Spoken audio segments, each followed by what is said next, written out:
You always do a good job of spilling. You always spill your ginger ale. Yes. This is going to be a fun one, I think. Huh. Yeah, you had to drag me into watching this. I did. You were not psyched. No, I wasn't. But you are now. Yep. No. I'm not Editing feeling that out. excitement. We're not editing that out.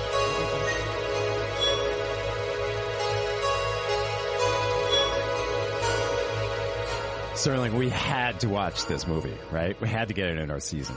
Yeah, our D's. It was incredible. It was the day of the biggest winter rainfall of the year here in L.A. And that's a big celebration in our house. Yes, rain of any quantity is an event here.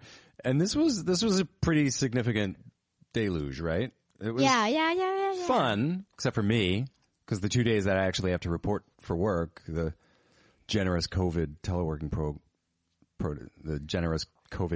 protocol still being desperately clung to where I work. But I had to drive through all that rain on these 2 days.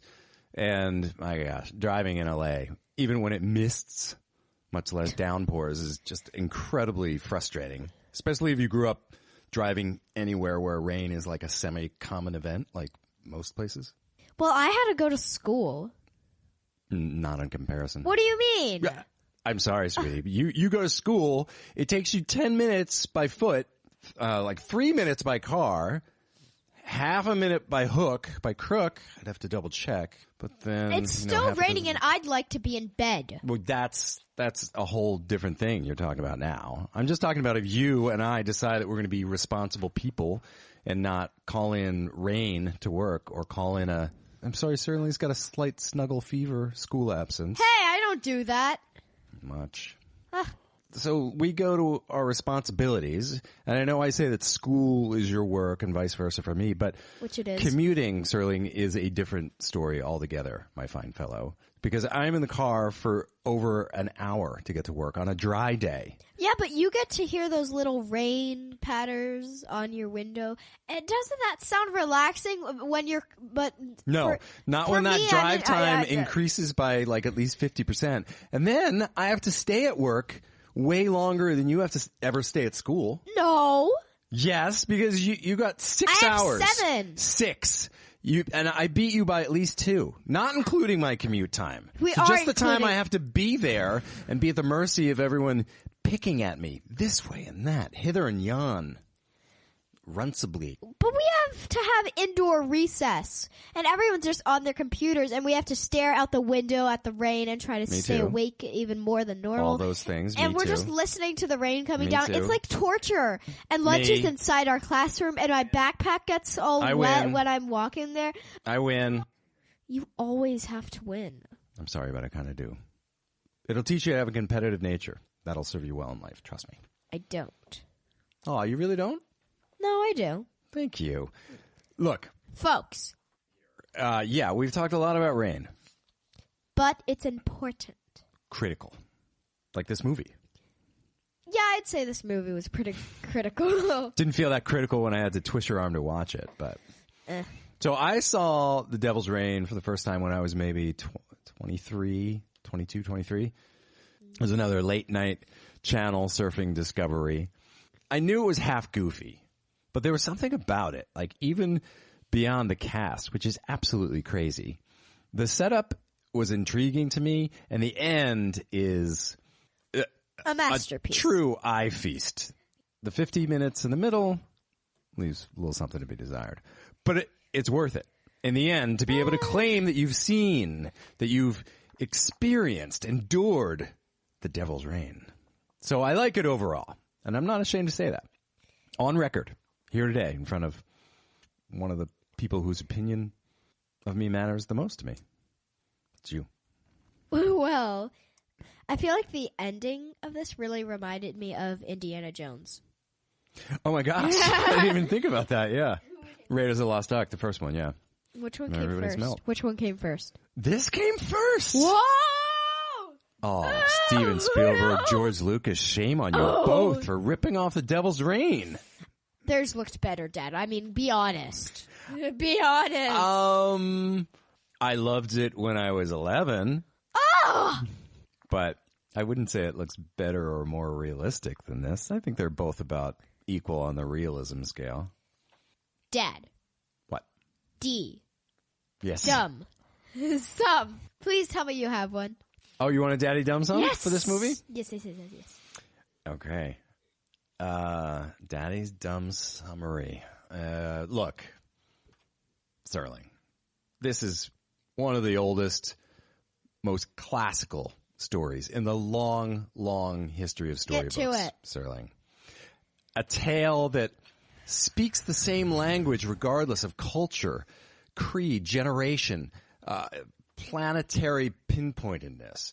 This Get story to it. brings us all together. Okay. William Shatner meet Corbus. Corbus, Ernest Borgnine. Captain Kirk brother Dallas from Alien. Dallas wife have ESP. Sees Pilgrim era devil worship led by Corbus. Dallas try find Shatner in Ghost Town. Old bad pilgrims now made of wax. No eyes. Old bad pilgrims trapped in big glass ball. Ball breaks. Rain. Old bad pilgrims meet rain. Old bad pilgrims melt. Way too much. Corbus explode, but not really. Corbus now married to Dallas. Right? I mean, yes. I mean, that sums it up. Yeah. You do better. No. Okay, let me take a shot. So Mark William Shatner, bad actor, arrives at his parents' house come on. in the middle of the desert to find his mother in a very freaked out state. Yeah, She Ida has been- Lupino. Yeah. What does that mean? Like scared? Like What, a freaked out state or Yeah. Ida Lupino? Oh, Ida Lupino is the actress. Ida Lupino. That's the name of the actress. Oh, that's her name? Yeah, we're going to get to her because she's Ow. interesting. Oh. So, Ida Boy, that's a hard name. So Wow. just say she. She has been having a dream that her husband will be taken by some mystical force. They hear him at the door, but he's not the man he once was. His eyes are hollowed out black holes. See, when I first saw that, I was like, Did you like that or were you like, this is corny? oh, this is going to be an interesting movie. Okay. Yeah, because we're like, it's 40 seconds in when that happens. Yeah, and then you're like, it grabs okay. you quick. Yeah. So Father, he really... he relays a strange message. Corbus wants the book, or something like that. Then he melts away in the pouring rain. Before he knows what's happening, Mark loses his mother as well. She's gone too. All that he finds is a wax figure representing her. Mark, armed with a .45 and a protective amulet, drives out to an old ghost town in the middle of the desert to meet Corbus. Old ghost town. Perfect place for showdown. A showdown of faith and belief. Mark has his amulet. Corbus has his demonic church and several dozen robed followers of his teachings. Their power is too much for Mark, and yeah, bye Mark. Meanwhile, Mark's brother, Tom Skerritt, is co-facilitating a demonstration of ESP. That stands for extrasensory perception, Serling. That was also big in the 70s. With a local psychologist, Eddie Albert. That's right. Eddie Albert's in this thing, too. The evil warden from The Longest Yard, Serling. But he's a good guy in this. Huh. So Tom's wife, Julie, is the one who can experience ESP. And during their demonstration, she freaks out because she sees visions of the past and the future. And they all Cool scene. involve... Did you like that scene? Yeah, I liked it. All of her visions involve Tom's family, and specifically Mark, who she can see being tortured by Corbus as revenge for something. And this is where it starts getting murky. So Corbus and his satanic church goes back hundreds of years ago, where Mark's great-great-grandfather was one of his followers, but his wife betrayed them. So Corbus swore revenge on Mark's family and all of their descendants throughout the coming years. Yeah, I liked Once you that understand what's going on, it kind of hits you out of left field at first, but yeah, so that's why Corbus is back and steamed. And Tom infiltrates the church to try to get his family back, but he's got a lot of evil to do battle with. Hopefully he can find a way to release all the captured souls and destroy Corbus forever. Fingers crossed. Trailer. There have been films about earthquakes, airplane disasters, and blazing infernos. But there has never been anything like the Devil's Reign. His face. That wasn't your father. What's his face?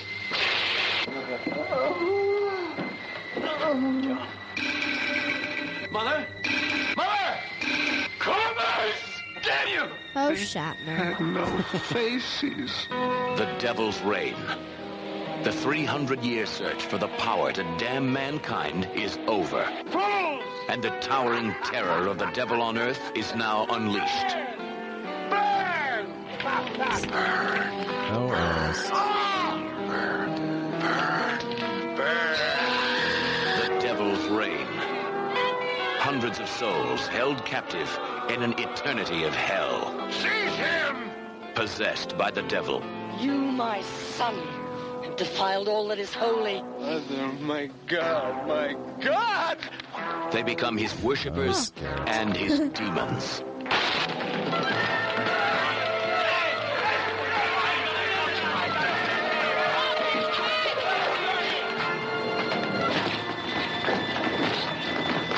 Devil's Reign. Listen to this. Starring Academy Award winner Ernest Borgnine, Eddie Albert, William Shatner, Keenan Wynn, and Ida Lupino as Mrs. Preston. And with the special participation of Anton LaVey, High Priest of the Church of Satan. What? The Devil's Reign. Listen to this. Conceived by the producer of A Man Called Horse. Created by the masters of magic of Planet of the Apes. What?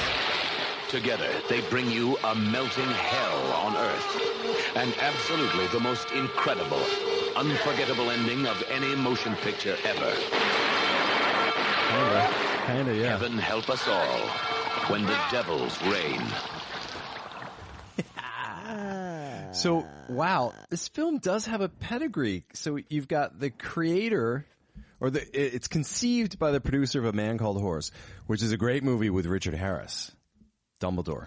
And he gets kind of adopted by an American Indian tribe, and they put him through all the rituals, and it's very cool. And obviously, if it's created by, I think they're talking about the special effects are created by the Planet of the Apes guys, that's pretty cool. And then it references, it's like, there have been earthquakes, there have been airline disasters, there have been infernos. So, Serling, disaster movies were big in the 70s, like Poseidon Adventure, right? So something goes horribly wrong. So with earthquakes, there was a movie called Earthquake. With airline disasters, there were 4 movies about disasters on airlines. There's Airport, wait for it, 1975. Airport, wait for it, 77. Jesus. And then the Concorde, Airport, wait for it, 79. So 4 airline disaster movies, and then a movie called The Towering Inferno. Ooh. About a big office building that's on fire and people are trapped inside and they have to get out. I'm intrigued. Yeah. So, disaster movies, this is trying to one-up a disaster movie. They don't mention the Poseidon Adventure. They don't say there have been disasters on boats. Because I think Ernest Borgnine's in Poseidon Adventure, and he's in this. So I don't think they wanted to reference that. But recommended age. And this is tricky because it's silly and goofy. But it also has, I'm sure there are a lot of religious parents out there, so I'm going to go. Oh, that's a good point, too. I didn't even think about that. This has a lot of satanic cult talk. Great point, Serling. You can't go too young because of that. Yeah. And I was also, going to go 12, but now I'm thinking, I might go 13 for that. the satanic cult stuff, and also, look, some of the effects could be a little disturbing for a really young kid. I went 10, but you're going 13. 10? But I wasn't thinking of the cult stuff. All right, I'm going to go 12. Let's go. You want to do 11 3/4? Is that fair? All right, 11 3/4. If you're a really if you have a religious family. Okay. Yeah, but if you're kind of chill with that, you're like. Right. If you're semi-agnostic, I mean, if you're scared if you're of- an out and out atheist, you could watch this when you're 8, probably. If you're scared of a little God dang it, don't watch this. Yeah. And special participation by Anton LaVey, High Priest of the Church of Satan. Why? And they advertise that in the trailer. Why? Well, because they're, in addition to disaster movies being big in the 70s, satanic cult movies were big in the 70s and late 60s, as we'll see. But let's go deep dive. So I'm going to quote the author, John Kenneth Muir, again, like we did for the recap of our last episode, Demons, one of our recent episodes. This time from his book, Horror Movies of the 1970s. He writes, very few films can claim that the high priest of the Church of Satan was the production's technical advisor. And that's absolutely true. So Anton LaVey, look him up if you want. We don't need to spend time here detailing his many contributions to the world. But he worked on and had a brief part in The Devil's Reign. I wonder if he was ultimately satisfied or with the final result of his contributions in this movie. But many parents were very concerned in the 70s about the potential influence of the dark arts on their children. It was a legitimate thing for a while. We kind of talked about that in the Amityville Horror, didn't we? Yeah, a little bit. And this was like post, I know you don't know who this guy is, but you're going to hear this name a lot. Post Charles Manson, which was late 60s, and he had followers, and they did a bunch of terrible things. And yeah, Rosemary's Baby sort of set off this trend of devil movies for a while. Still going But what's on. even more hilarious than the participation of Anton LaVey, and cool to me, is that, as we all know, all of us true horror movie fans, a face mask of William Shatner was what, Serling? Well, it was the starting point for what probably became the most famous mask in all horror movie history. What are we talking about? Michael Myers from Halloween. Yes. But here, in this movie, so when you're taken over and Corbus has your soul, your eyes are gone from your face, leaving those deep black sockets like we were talking about. I thought that was really neat, by the way, especially because, as they say, the eyes are the windows to the soul. Oh. Have you ever heard that? Nope. Did I just blow your mind? Or are you playing with your nails? You're playing with your nails, aren't you? Yeah. They look great. Yeah. We went to the daddy-daughter dance last night. Yeah, don't they just look glorious? They do look good. Anyway, getting back on track. No, Here, so when Shatner is taken over and loses his eyes, the makeup prosthetic that they have him in is like an 80% dead ringer for what 3 years later would be Michael Myers. So that was like the originated thing? No, I think it's just a coincidence. But it's another reason to check this movie out if you're a true horror historian. I am. I know. And that's why you're going to tell us what else came out in 1975.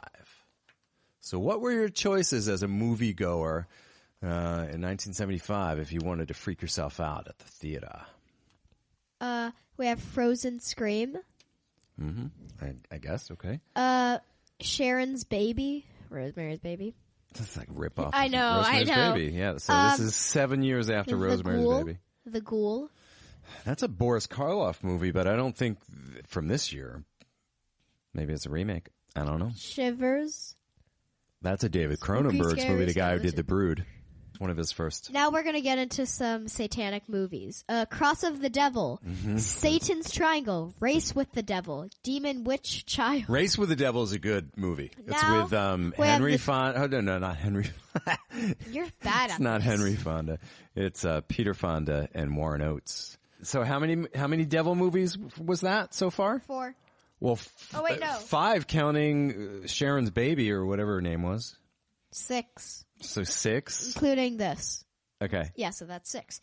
So 6 devil movies in 1975. Now we have the 2 good movies. All right, well, that's a bit of an editorial. You're saying that only 2 Da, good horror da. movies came. What about this? Da da What about this? da da Da, da da. da. No, it's pronounced da-da. No. It's pa- Da da-da. da da Just- da. you wanna get my da, attention, just say da da-da. da da da. Just say da, da-da. da, You don't have to do it over- It's Jaws.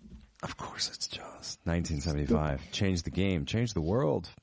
So that's one good movie, in your opinion, that came out in 1975. And then- Let me guess what the other one is. Hold on. You hate this movie. I hate this It has movie. Tim Curry in it in a very sexy I don't outfit. hate this movie.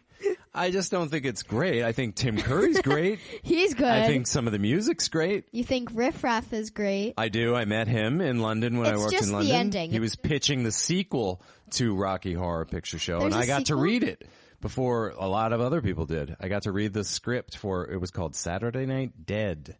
Not that clever in 1990.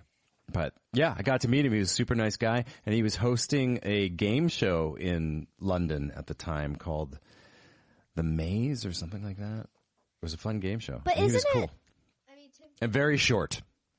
So Rocky Horror Picture Show and Jaws and Devil's Reign are the 3 good horror Yep. movies that are released in Yeah. 1975. Okay, Yeah. cool.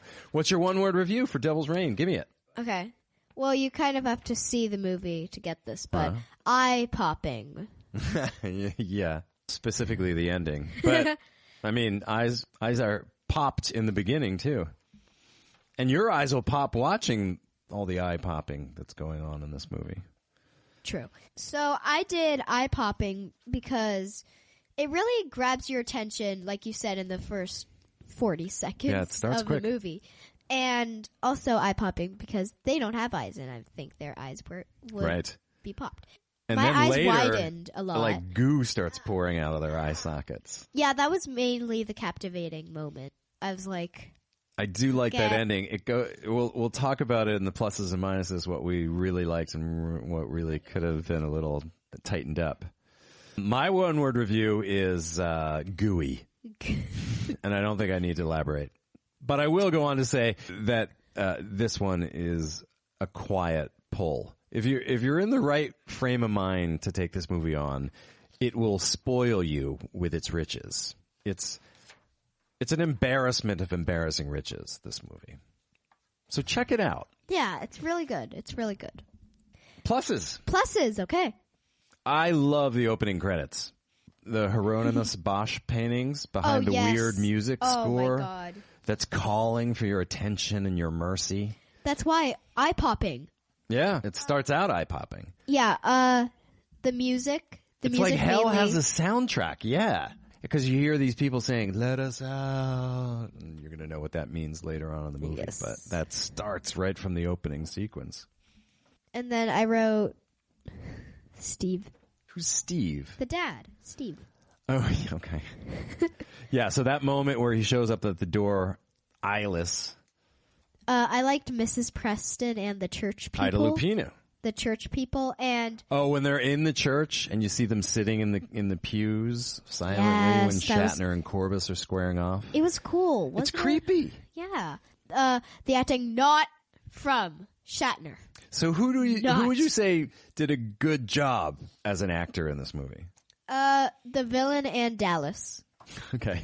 So Ernest Borgnine. Me just not knowing the names. You know what I liked in the beginning also? The old man, I think his name is John, when Shatner goes back in the house after he's sort of diverted and John's hanging upside down. Yes. After, Shatner finds the voodoo doll, the wax doll in the truck, and he's got all the blood on his face. I thought that was neat. Yeah. And I love the design of the ghost town. I don't know if that town existed initially or they built it for this. I think they built it. They may have. And I liked the showdown scene with Ernie and Bill. And, I liked the girl, especially when it started raining. Did I say that right?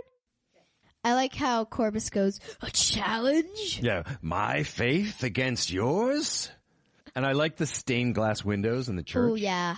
So the design of this movie looks cool. And Ernest Borgnine is giving his all in this. He is taking this role seriously. I know, he was like, I am the devil. Yeah. I'm not a devil, I'm the devil. Yeah, I'm the guy. Need someone? And I go way back to the Puritan times. So anything you want to know about Satan, I'm taking questions. I like the soul chamber thing that the people are screaming inside of. Not sold on it for you? No, because I feel like they could have done more with that.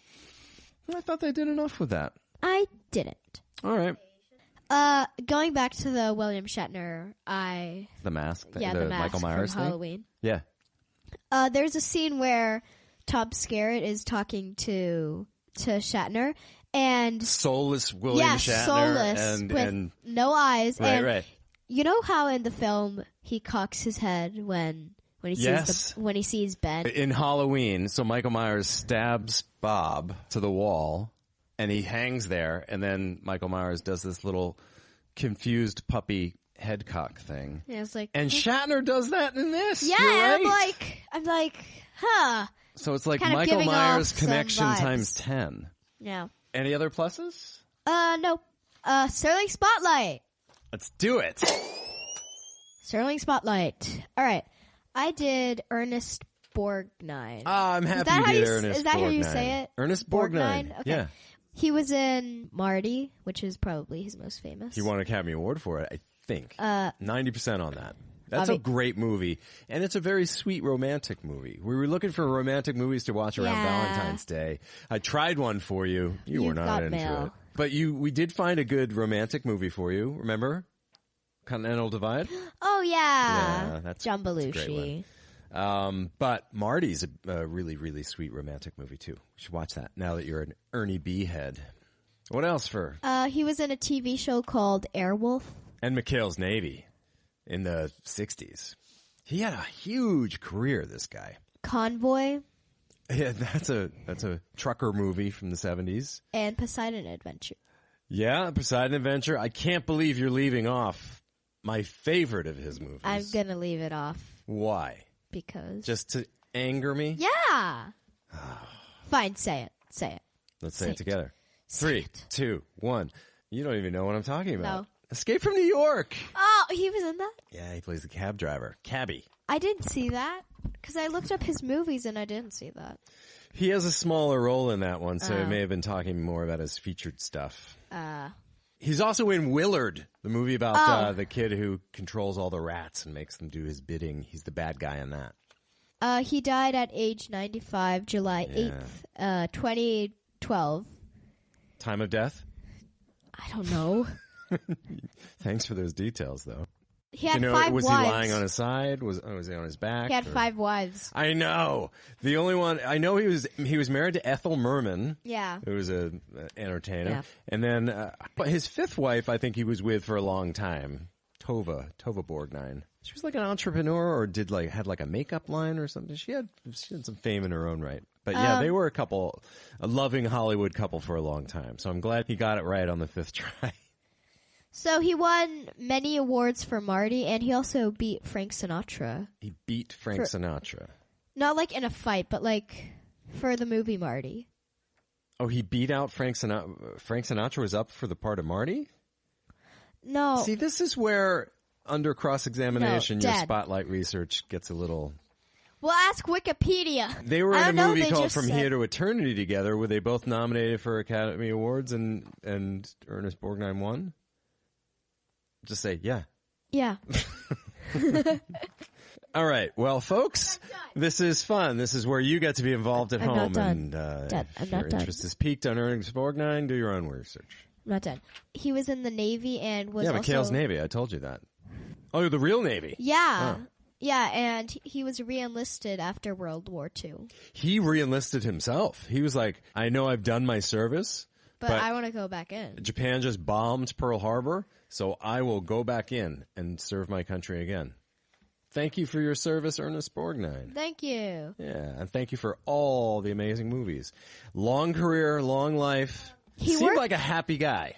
He had a not so great job, but his mother encouraged him to... It's not that bad. His mother encouraged him to pursue an acting career. What was he doing before? I think he was... It said that he was, I think, a car maker. Or not a car maker. He worked on an assembly line or something like that? Yeah. Great. Yeah. Are we done? Sounds like yeah. All right. Devil's Reign.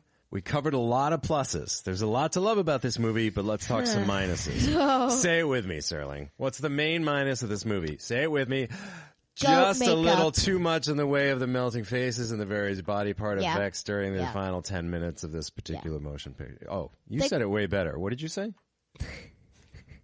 Well, I originally said goat makeup because that really pissed me off. But yeah, I do agree with you. I was like, is this going to be the last 20 minutes of the movie? Melting pieces? Like, I loved the goo pouring out of the eye sockets and how she starts like clawing. Oh, the mother, yeah. Yeah. She starts like tearing at her face as it starts to melt away. And you get a couple of shots of it. You can't miss it, even if you try to. We'll talk about the whole melting aspect of this movie and how it gets a little over the top. But yeah, the melting cult members at the end feels absolutely endless. It's almost enough to recommend that a person sees this movie just for that ridiculousness.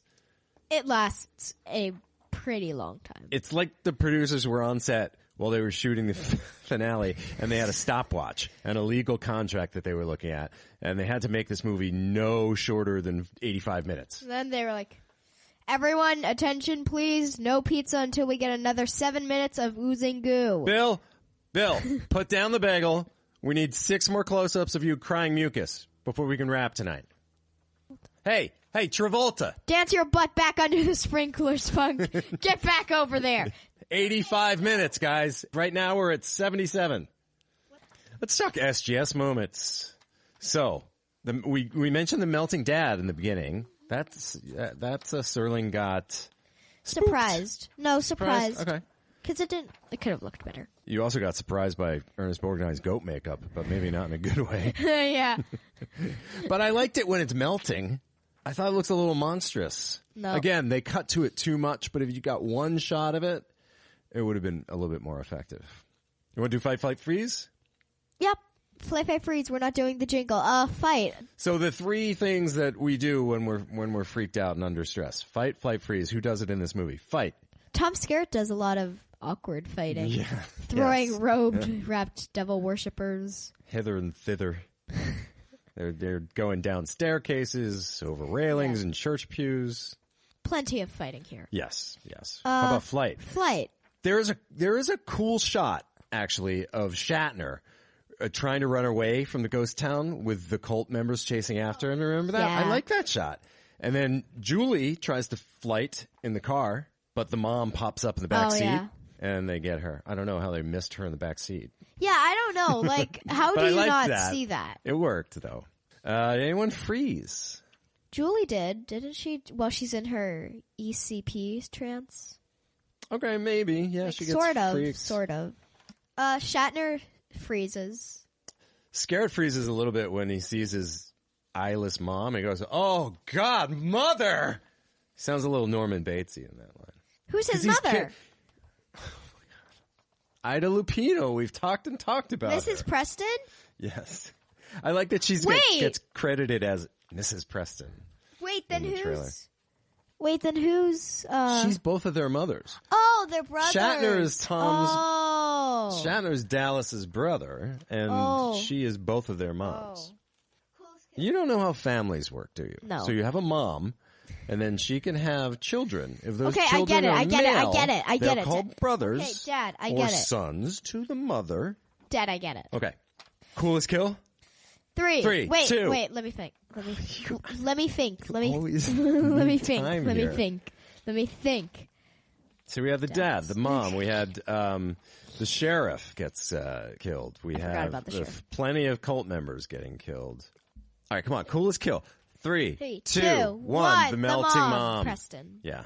Ida Lupino. Ida Lupino, not sure how she ended up in this movie, but Serling, she is a Hollywood legend. This is like a little daddy's mini spotlight. But Ida Lupino, the mom in this, worked with Humphrey Bogart, George Basil Rathbone, Edgar G. Robinson. But here's the coolest fact maybe about her. She was one of the first female directors in Hollywood. She started her own production company. And listen to this. Are you ready? Yep. Buckle in. She is the only woman to direct an episode of the original Twilight Zone TV show. What? Yeah, isn't that cool? Episode called The Masks, which is neat. So her name's Ida Tomato? Ida Lupino. Ida Lupino, too? Tomato. No. Tomato? Oh, I see what you're doing. You want to know what this movie got on Rotten Tomatoes. What would you say? 87. 17%. You're lying. No, I'm not. Oh my god! This is another Alien versus Predator situation where I don't understand how it gets this low. But this is on the level of Spawn, which is a bad comic book movie. The remake of Hellboy from 2019. The original is great. Original got an 82. But let's guess the tomato for this. And we're not doing money this round. We're doing Tic Tacs. So I have a fresh box. Yeah, if you guys of don't... unopened Fruit Adventure Tic Tacs. And I'm going to open them for this feature. Ready? Oh, it smells so good, sir. Nice And I'm going to put 5 in my hand. Get rid of all the orange ones. No, I have 5. You don't need to see what color they are. They are in my hand. We're going to start off with 5 Tic Tacs. If you guess the movie, the other 17% movie that I'm talking about, after one clue, you get all the Tic Tacs. If I have to give you another clue, you get one less Tic Tac. If I have to give you 2 clues, you only get 3 Tic Tacs. Are you going to eat them in front of me? I wouldn't be that cruel.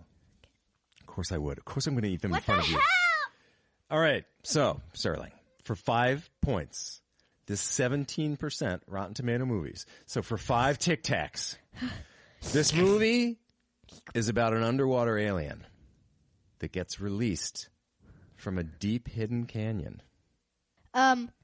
Wait. When a military crew accidentally detonates a bunch of missiles they were installing, the crew's captain gets crushed by a door hatch. Snyder forgets to decompress in the escape pod and turns inside out. Do you start saying... Hey, you got 5 Tic Tacs. Nice job. Yeah, Deep Star 6 got 17%.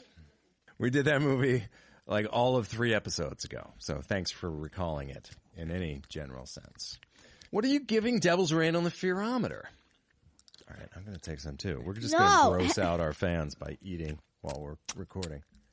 What do you got there? I got an orange. I've got a red and a green. Hold on. I'm going to do a little tap dancing for everybody right now. Ready?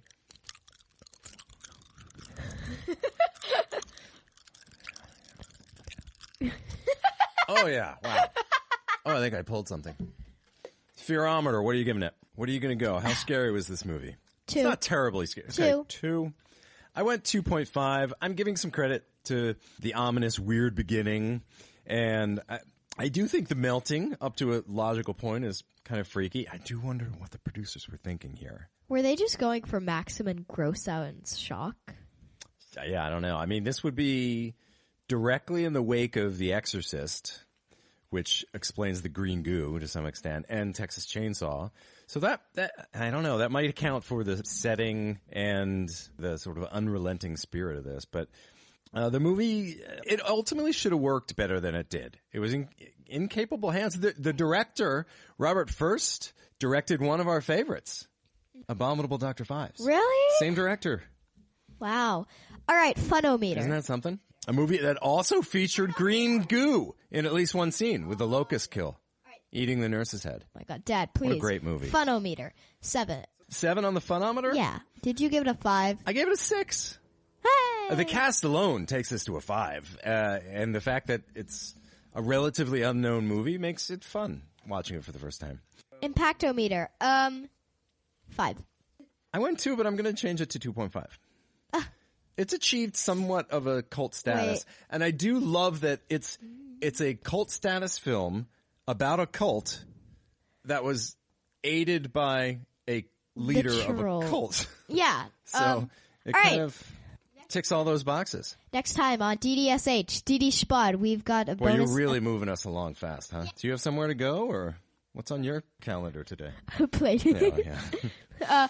All right, next time on DDSH, DD Spud, we've got a bonus episode coming up for all you good people. Bye! Yeah, you guys have been good this season. We're gonna throw a little bonus your way. We're gonna talk about creatures and creature design. Yep. So we'll see you then. Bye.